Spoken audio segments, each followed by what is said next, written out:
Hello everyone, I'm still recovering from coronavirus, which is why I sound a bit bunged up right now, and it really messed with my eyes, so I will have to wear sunglasses for this one, but hey, at least it looks cool.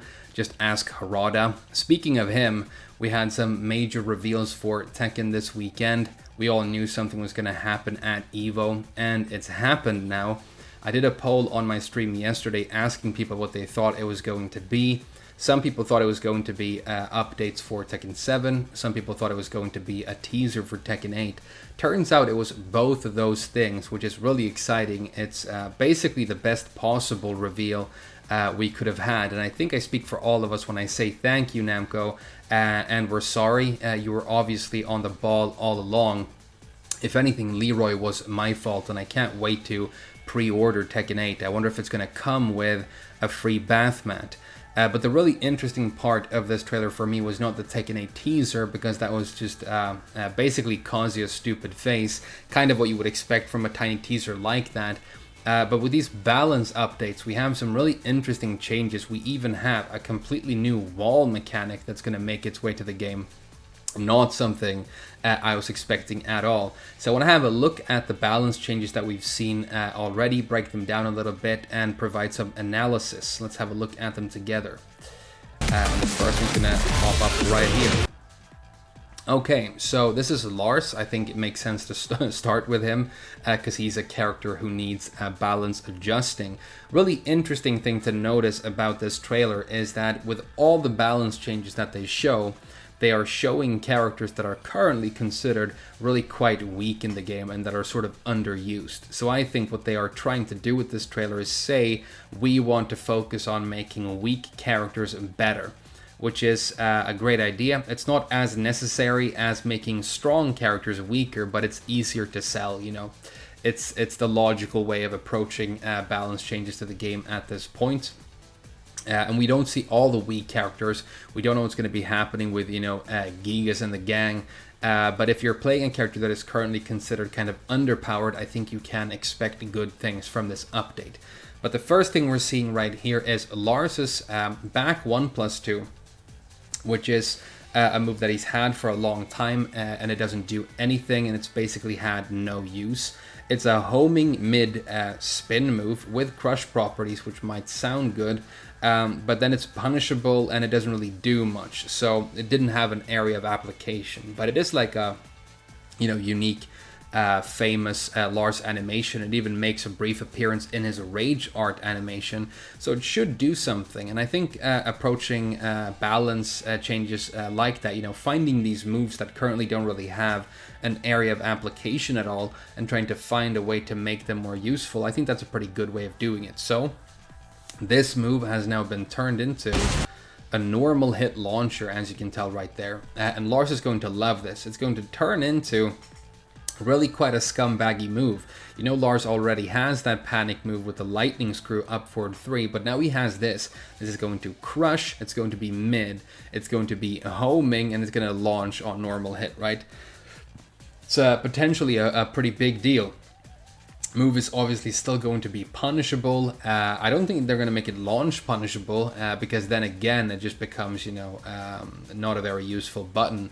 But yeah, he's going to be able to dip into this right now and get big damage. So it looks like it's going to spin on the first hit, and Lars can do amazing things with that because he's a combo artist. My guess is he's going to do the combo that he currently does when he gets a counter hit with his 4-1+2. So it's going to be dynamic 2.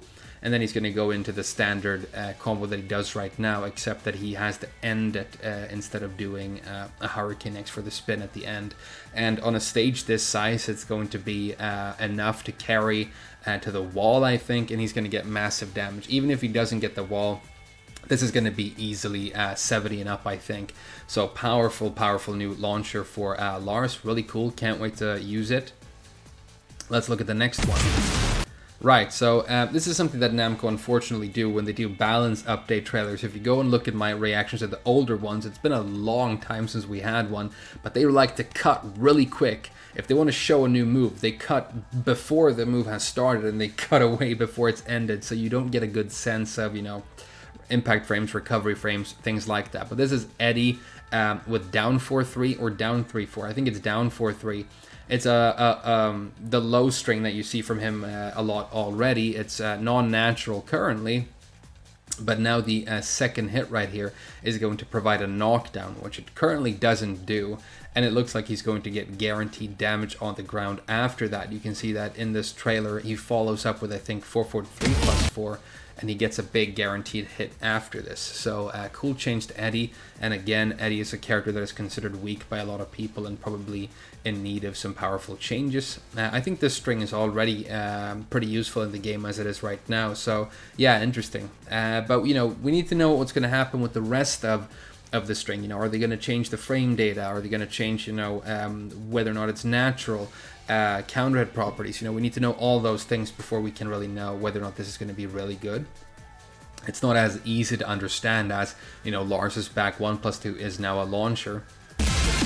And then we have Anna. So the string that she's applying right here is her down forward 1-2, and then she has two extensions to that. She's got a 4, which is a duckable high, and a 3, which is a punishable mid. So it's that classic Tekken dichotomy of a string extension either being a punishable mid or a duckable high, right? So it's a little bit of a mix-up situation.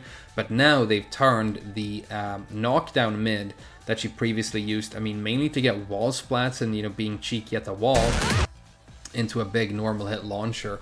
And, you know, I've slowed this down and looked at it because I want to know, is the opponent character swinging or doing something right here? Are we looking at counter hit properties or normal hit properties?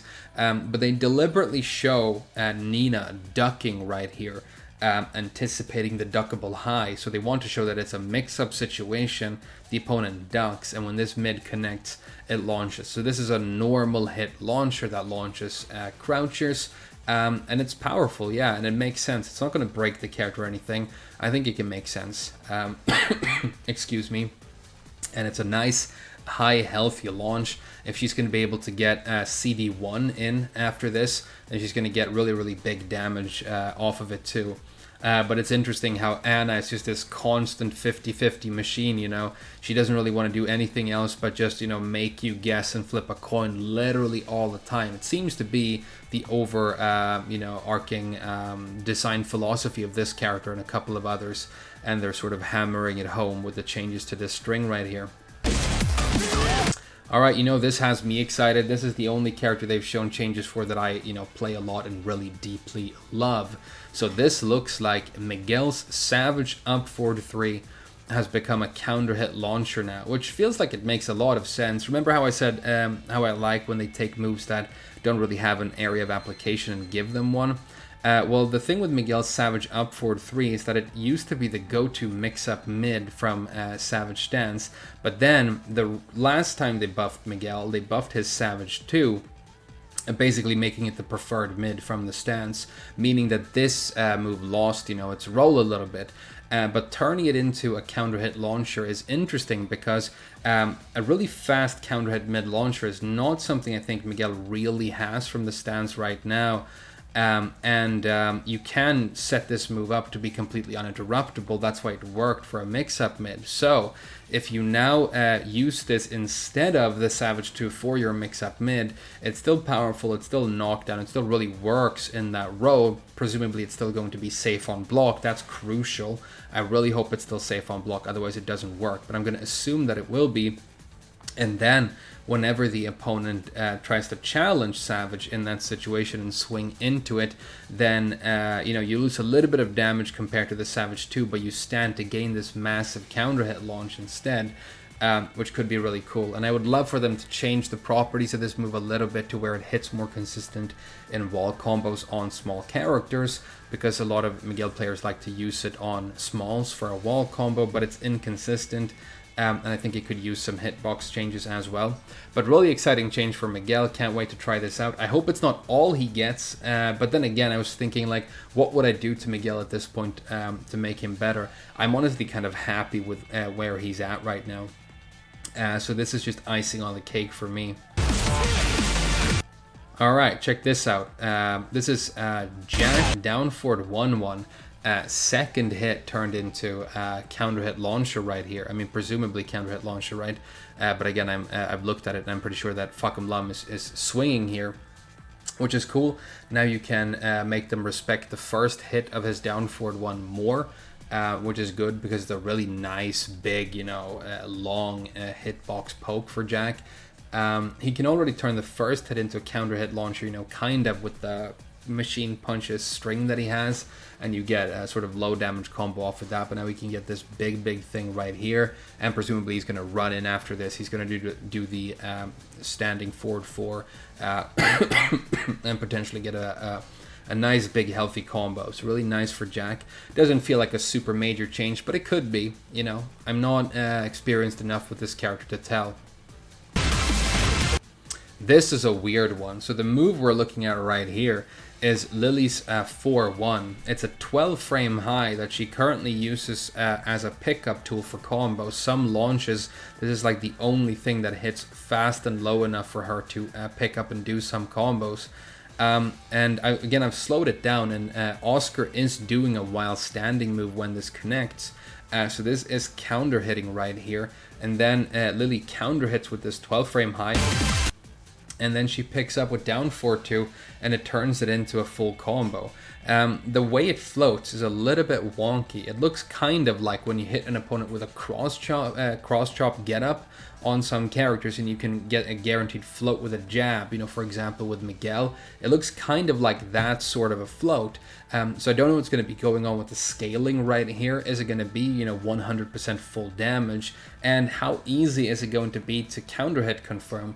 There's no hit spark, there's no zoom in or sound effect right here, so it looks like it might be really difficult to get this down 4-2 on reaction. Who knows, maybe not. Maybe she can do that move that she loves now, her down 1 string that goes straight into a spin for the third hit, and she can get a combo that way. But yeah, 12 frame counter hit high, very powerful. We've got 11 frame counter hit highs in the game already that launch. So, it's not completely out of the ordinary. It's just, a weird little move right here. It's going to be really interesting to see exactly how it works. Can't wait to get my hands on it. Alright, so we're looking at Josie's forward 4-3 right here. So this move is currently an extremely long range. I tested it this morning. Man, this move has crazy range. 17 frame mid, but that's all it is. It doesn't really do much of anything right now, and it looks like they've given it powerful properties here on the second hit. Now, is Brian swinging here? Are we looking at counter hit properties, or is this something that is going to be a normal hit property? Is the string going to be natural or not?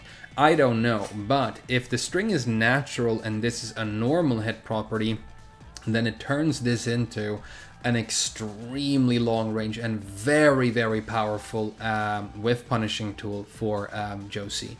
And the reason I sort of feel like it could be that is because it impacts at specifically 17 frames, and they like to place a lot of these extremely long range big damage like launching options around there to make sure that you're just barely not able to ever punish Heihachi's 4-4-2 really.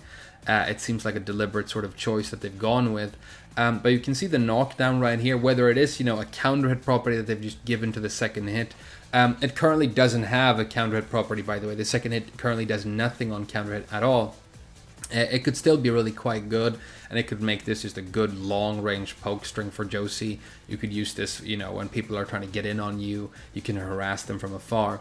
But the knockdown that Brian goes into here is a knockdown state that Josie kind of likes because, for example, off of forward 1+2, she can run in and get her guaranteed down forward 1 series for almost completely full combo damage. And if she can get this off of this, and this is normal hit property natural, then it's going to be like a full combo worth of damage on an extremely long range move. So that could be really cool for Josie. And Josie is a character who I personally feel needs a lot of work. She's one of the few characters who still feels incomplete, in my opinion, and missing a lot of pieces. She kind of just runs for doing mix-ups right now.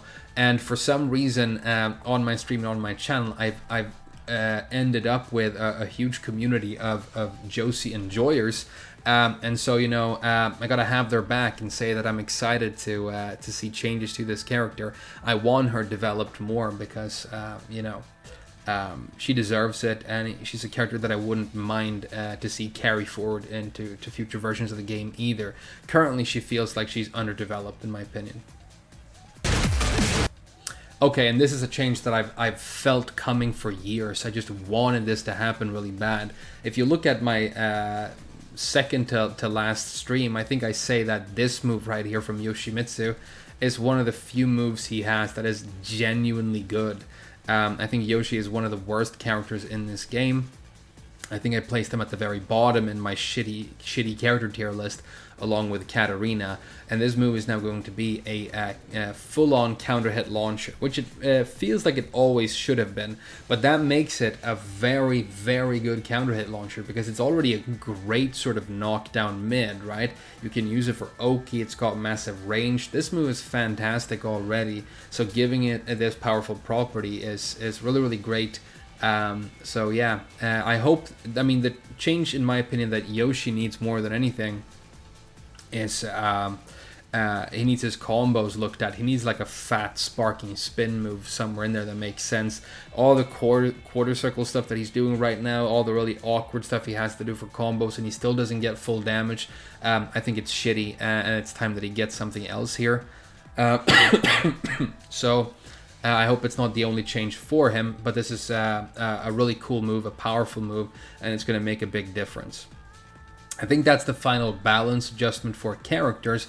Now let's have a look at this completely new mechanic that they're going to give us. New tactics. Check this out. So Kazuya is hitting with that reverse palm that he has now. And Jin hits the wall and he goes, and then he's going to go into a completely new state that hasn't existed in this game before. I am going to refer to it here as the wall stun. I don't know if that move is going to stick, or that term is going to stick. People already call wall splats wall stun in the game sometimes, which doesn't really make sense to me. This looks more like a wall stun in my opinion. But what happens is basically you knock the opponent into the wall with a move that has this wall stun property, and it causes them to get down on their knees in this sort of stunned or launched, slumped over state right here, and then you can get guaranteed stuff. So Kazuya just, does this move that he would have done anyway to break the wall right here. I don't think it's the perfect way to highlight the mechanic, right? Because if Kazuya had gotten a normal wall splat right there, he might have done that move anyway to break the wall, get the spin, then maybe carry to the wall behind the breakable wall. So, it doesn't really show how that's different from something like a normal wall splat, but we're going to get to it when we look at the second example. We can tell that they've given this property to Political Storm here. We're going to look at Lydia. So we're done looking at shitty characters that are going to get stronger, and now we're looking at characters that are already overpowered, but they're getting this new property. But this new property, we're all going to get it on at least one of our moves, otherwise it wouldn't make sense. But here's Political Storm, and Heihachi gets hit in the back. He goes into the wall stun state, and Lydia does a low. She does a hell sweep, and it hits guaranteed, and she gets it, okay? So this obviously wouldn't work this way if we were talking about a normal wall splat. The opponent is like in a slumped over state, and you can get like anything on them, but they're not considered wall splat. So it doesn't have the restrictions of the wall splat where you can't, hit them with a knockdown low that sweeps the legs and have that sweep property happen. So this makes the property feel kind of fringe to me. It's going to be interesting to see exactly what you can get here and what properties are retained. For example, could you cause this state and then hit with a wall bounce move and still make it bounce? Can Zafina do forward 1+2 on a wall stunned opponent, get it to bounce, and then do something with that? It could create some really, really cool and interesting wall situations, but who knows? But you can apparently, get these sweep properties and have cinematic properties, which is kind of interesting. Let's look at the next example. So we can see that Steve has it here as well. And then right here, again, he's going to go for a low. And when he hits with a low, it kind of stands the opponent back up so he can get the guaranteed follow-up as well. So yeah. It's going to take a lot of experimentation, but with this wall stun thing, kind of similar to, excuse me, when wall bounce was completely new, it's going to be something that is probably really quite good for some characters who get this property on a good move, or can do something really interesting or impressive with the state once it's occurred. And for a lot of other characters, I think it's going to be pretty much insignificant and not really be much. That would be my guess. I think it's going to be kind of like getting, a wall splat for most characters in most situations. But it's going to take a lot of experimentation to find out if I'm right about that. Maybe you can do something crazy with this that we don't know yet.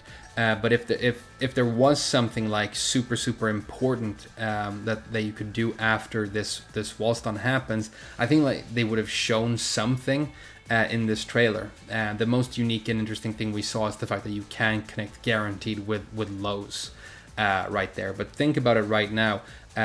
What situations would you really want that to happen anyway? You could do a hell sweep. Do you get to actually like a combo on the wall after the hell sweep? What's going to happen?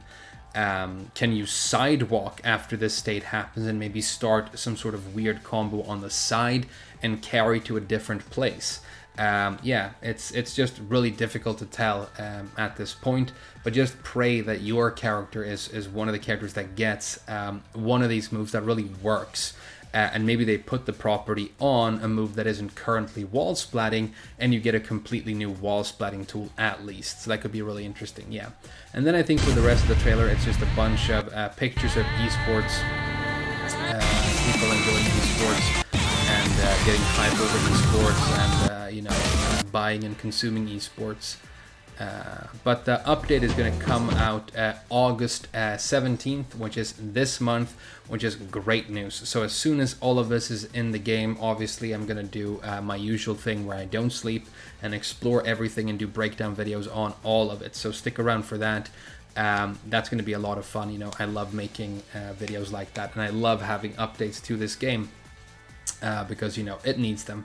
But thank you so much for watching the little breakdown. I hope you're super hype about the announcement, obviously, of Tekken 8. Now at least we can finally say that we know that it's going to happen, and that's a weight off our shoulders. Radio silence has been broken, and there is light on the horizon. I'm gonna keep recovering from my illness, and hopefully by tomorrow I'm going to be in tip-top shape to do some more streaming and some more content for you. So I'll see you guys then.